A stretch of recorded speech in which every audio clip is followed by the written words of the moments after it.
सुंदरगढ़ जिला हेमगिरी ब्लॉक स्थित गड़तुमुलिया ठारे थिबा माणिकेश्वरी डिग्री महाविद्यालय रे नुआ और युव ओडिशा नवीन ओडिशा कार्यक्रम उद्यापनी उत्सव अनुष्ठित हो जाइछि।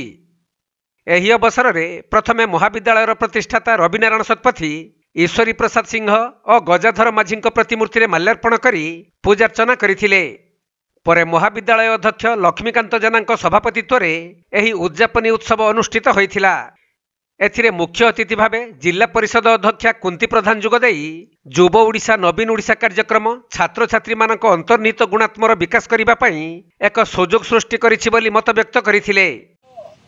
नूतन आशा नूतन अभिलाषा नुआ ओडिशा युव ओडिशा नवीन ओडिशा माध्यम रे माननीय मुख्यमंत्री नवीन पट्टनायक तांकरी तत्वावधान रे आज प्रत्येक कॉलेज रे स्टूडेंट मानकर मन रे माने खुशीर लहर से माने आज बहुत खुशी कारण नुआ ओडिशा युव ओडिशा नवीन ओडिशा माध्यम रे तांकर भितर थिबा अंतर्निहित गुण तांकर भितर थिबा प्रतिभा को से माने परिप्रकाश करि पारछंती सामना को आनी पारछंती। जेते धन्यवाद देले भी माननीय मुख्यमंत्री को सेटा कम पड़ जिवो। तो आज जो युवपीढ़ी से माने सचेतन होचंती कि प्रत्येक क्षेत्र रे से माने प्राइज पाइबाटा किछि बड़ कथा नुहे अधिक रु अधिक पार्टिसिपेट करि पारछंती एटा ही सबटारु खुशीर कथा। तबे एही कार्यक्रम सम्मानित अतिथि भाव में जिला परिषद सभ्या महिमा सेठ और बीजेडी ब्लॉक सभापति सुकांत पति प्रमुख उपस्थित थिले। एही कार्यक्रम माध्यम छात्र छात्री मानक द्वारा क्रीड़ा सांस्कृतिक और सामाजिक कार्यक्रम अनुष्ठित होइथिला। शेष में कृति छात्र छात्री मानकु अतिथि माने पुरस्कार प्रदान करथिले।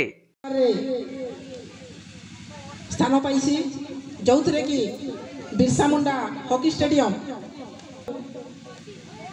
किंतु जदि आम क्रीड़ा क्षेत्र में जी खाइबार कथा ताठू टिके कम खाइबा तापरे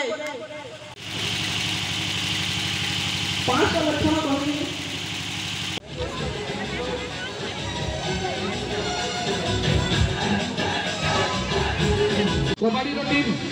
कबड्डी टीम विनर ताको पछे पछे रेडी।